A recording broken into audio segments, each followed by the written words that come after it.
And the Democratic leadership in Congress said today they're going to ask a lame duck session of Congress to pass an emergency bill so that automakers can get a share of the $700 billion economic rescue package. The companies are each burning up $2 billion in cash reserves every month. No one denies they need considerable help. The question is, do they deserve it? Here's Chris Bury.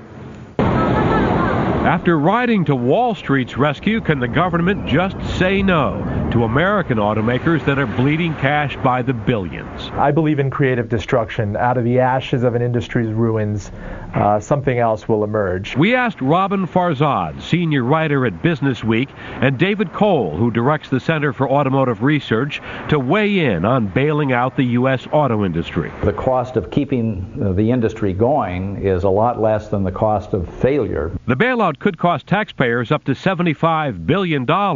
Yet letting a big automaker fail could cost the American economy $175 billion in lost income and taxes the first year alone. If you lose one of the big guys, GM or Ford, that could cascade down through the supply base and really bring the entire industry down. Those tumbling dominoes, from dealers to parts makers to ad agencies, employ more than 2 million Americans.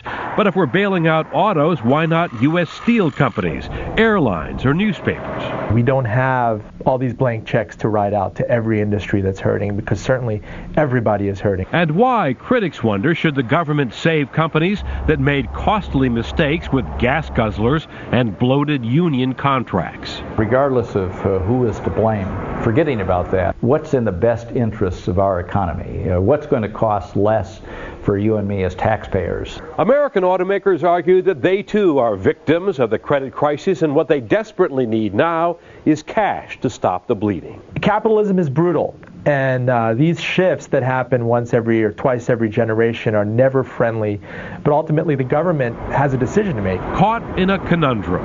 The U.S. auto industry may be too big and important to fail, yet a bailout is no guarantee of success. Chris Bury, ABC News, Chicago. The financial